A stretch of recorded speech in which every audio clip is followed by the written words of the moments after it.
Hello everyone, कैसे हैं आप सब। तो दोस्तों, आज जिस विषय पर मैं आप लोगों से बात करना चाह रही हूँ, आज का वीडियो कोई व्लॉग वीडियो नहीं है, कोई डेली रूटीन का वीडियो नहीं है, कोई भी रेसिपी वीडियो नहीं है।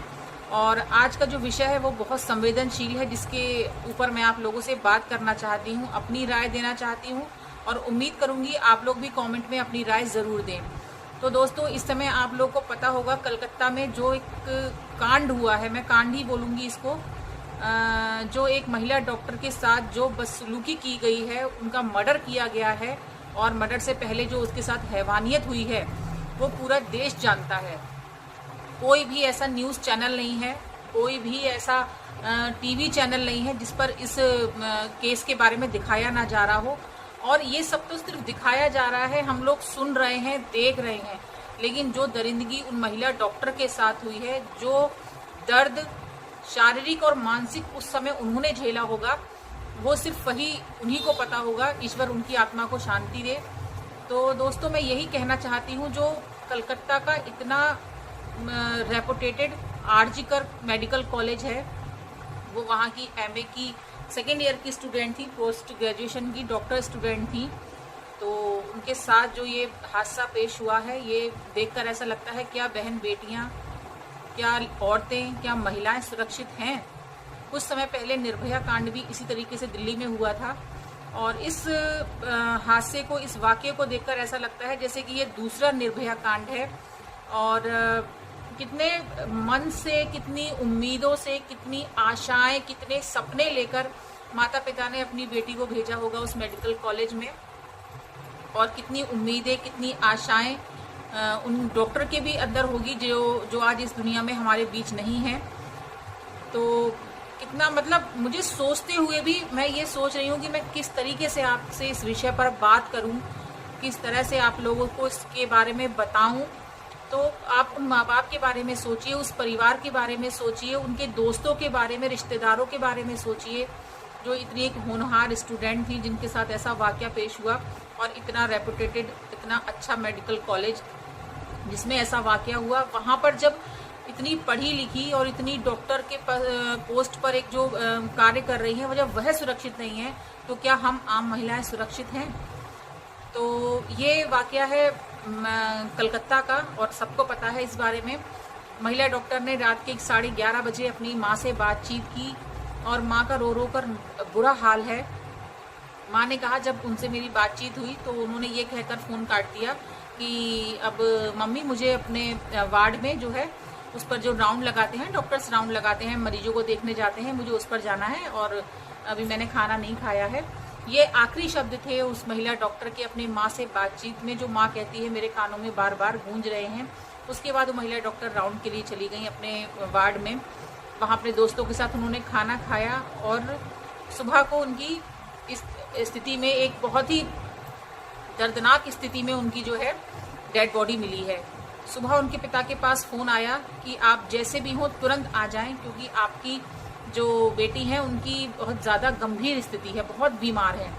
और पिता को यकीन नहीं हुआ कि अभी रात में तो उसकी माँ की उससे बातचीत हुई है, तो ऐसा क्या हो गया अचानक, उन्हें यकीन नहीं हुआ। वो जिस नंबर से फ़ोन आया था उस पर फ़ोन करते रहे, रिडायल करते रहे, कोशिश करते रहे कि कैसे भी संपर्क हो जाए, लेकिन कोई संपर्क नहीं हो पाया, कोई बातचीत नहीं हो पाई। काफ़ी समय के बाद जब दोबारा उधर से फ़ोन रिसीव किया गया, तब उन्होंने बताया कि आपकी बेटी ने अपनी जीवन लीला समाप्त कर ली है। ये सुनकर एक पिता, वही नहीं कोई भी पिता जिसको ये मालूम पड़ेगा कि उसकी बेटी या उसकी संतान कि उसने अपनी जीवन लीला समाप्त कर ली है, हर पिता के पैरों से ज़मीन खिसक जाएगी। ऐसा ही उनके पिता के साथ हुआ। तो यकीन नहीं कर पाए इस बात पर कि जिससे अभी रात हमारी बातचीत हुई थी, अच्छी खासी थी, अच्छी बिल्कुल ठीक ठाक थी, ऐसा क्या हो गया कि सिर्फ 2-4 घंटे में उन्होंने अपनी जीवन लीला समाप्त कर ली। जब पिता वहाँ पहुँचे तो बेटी का शव देखा उन्होंने। बेटी के मुंह से, कानों से, नाक से, आंखों से, सब जगह से खून बह रहा था। आप खुद सोचिए, मैं भी एक माँ हूँ और कोई भी माँ बाप अपने बच्चे का खून नहीं देख सकता। कोई ऐसी स्थिति में माँ बाप के दिल पर क्या बीतती है, मैं बहुत अच्छी तरह जान सकती हूँ, बहुत अच्छी तरह समझ सकती हूँ, और आशा करती हूँ आप भी समझते होंगे उस पिता के दिल पर क्या बीती होगी जिसने अपनी बेटी को पाल पोस कर, इतना पढ़ा लिखा कर वहाँ पर भेजा, और जब अपनी बेटी की ऐसी स्थिति देखी होगी तो उस पिता पर क्या गुजरी होगी।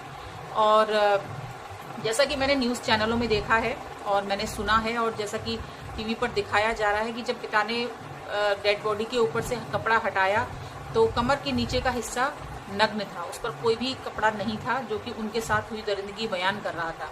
आप खुद सोच सकते हैं, एक पिता जब अपनी बिल्कुल युवा बेटी को इस स्थिति में देखे तब उसके दिल पर क्या बीती होगी, क्या सोचा होगा, क्या उसके दिल में क्या कुछ जगह होगा। मैं सिर्फ उस चीज़ों को मैं सोच भी नहीं पा रही हूँ, मैं उस चीज़ों को मतलब ये भी नहीं कर पा रही हूँ कि क्या उस समय वो मंजर रहा होगा।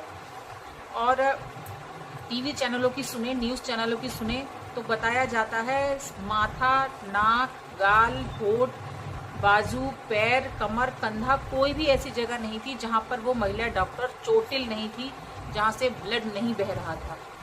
आप उस हैवान की जिसने उनके साथ ही दरिंदगी की, आप उसकी मानसिकता सोच सकते हैं वो किस मानसिक स्थिति का रहा होगा। और बताया जाता है कि जिसने ये कुकर्म किया है, जिसने इस वारदात को अंजाम दिया है, वो एक पुलिस लाइन में जैसे कि एक होते हैं ना सहायता करने वाले, वो उस श्रेणी में था और अस्पताल में उसका आना जाना था। तो यानी कि वो भी एक अच्छा पढ़ा लिखा रहा होगा, लेकिन ऐसी पढ़ाई लिखाई, ऐसी मानसिकता, ऐसी पढ़ाई लिखाई किस काम की जो इंसान को ही इंसान का दुश्मन बना दे, जानवर बना दे, उसकी जानवर जैसी प्रवृत्ति। तो ये जो कुछ महिला डॉक्टर के साथ हुआ ये बहुत ही सोच का विषय है।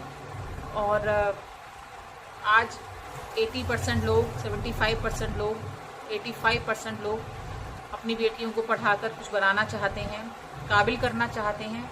और वहाँ पर आज भी आरजीकर कॉलेज में स्ट्राइक पे है डॉक्टर्स, और एम्स कॉलेज के डॉक्टर्स भी पहुँच गए हैं, स्ट्राइक है। और मैंने जैसा कि न्यूज़ चैनलों में देखा सुना, डॉक्टर्स का यही कहना है, जो युवा लेडी डॉक्टर है, कि पहली शर्त हमारी ये है कि सीबीआई जांच हो, और सीबीआई से पहले हम मानने वाले नहीं हैं। और बात भी ठीक है, बिल्कुल पूरे केस की जांच होनी चाहिए अच्छी तरह से। दूसरा उनका कहना ये है कि जब कोरोना काल वगैरह में हम सब लोग को इतना किया गया कि ड्यूटी देनी है और ऐसा करना है वैसा करना है, तो अब हमारी सुरक्षा का क्या होगा, हम सुरक्षित नहीं, हम गांव वगैरह में ड्यूटी के लिए जाते हैं, जब इतने सिटी वाले इलाके में हम सुरक्षित नहीं हैं, तो ऐसे ग्रामीण क्षेत्र में जहाँ अनजान जगह है वहाँ हम कैसे सुरक्षित हैं। तो हमारी सुरक्षा का पूरा जिम्मा लिया जाए। और बिल्कुल सही बात है, ये बिल्कुल ठीक बात है, सुरक्षा का जिम्मा होना चाहिए। रात बिरात ड्यूटियाँ होती हैं, और कैसी मानसिकता, मैं ये कहती हूँ कैसी क्रूर और कैसी विकृत मानसिकता इन लोगों की होती है, जानवरों से भी बदतर, जो इंसान को इंसान नहीं समझते। जिस पिता ने अपनी बेटी का इस हालत में शव देखा होगा, जिस माँ ने ऐसा शव देखा होगा, क्या बीती होगी उसके दिल पर, क्या बीती होगी उनके दोस्तों रिश्तेदारों पर, क्या आशाएं, सपने, उम्मीदें लेकर जो वो आई थी, सब चूर चूर हो गए। तो काफ़ी डॉक्टर्स हड़ताल पर बैठे हैं, और इस वीडियो से संबंधित छोटे छोटे फ़ोटोज़ में लगा दे रही हूँ, यहाँ साइड में आप लोग देख सकते हैं।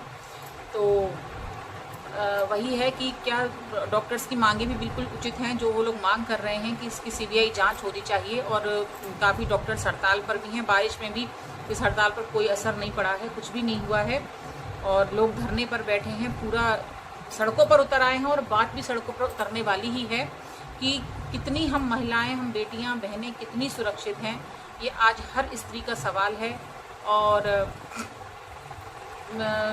हर माँ का ये सवाल है। मुझे शब्द नहीं मिल रहे हैं, मैं कैसे इस बात को कहूँ। और लेकिन जब मैंने ये सब कुछ देखा तो मुझे लगा कि मुझे आप लोगों से इस बारे में बात करनी चाहिए। और ये जो हादसा हमारी उस महिला डॉक्टर के साथ हुआ है, ईश्वर उनकी आत्मा को शांति दे, जो कुछ हुआ है उनके साथ, इस बारे में आपकी क्या राय है मुझे कमेंट बॉक्स में ज़रूर बताइएगा।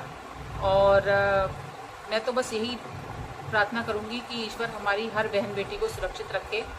और बाकी सब कुछ आपके सामने है, ना जाने कितने रेप केस, कितने मिनटों के अंदर मर्डर केस होते हैं, और बेटियां सुरक्षित नहीं हैं हमारी।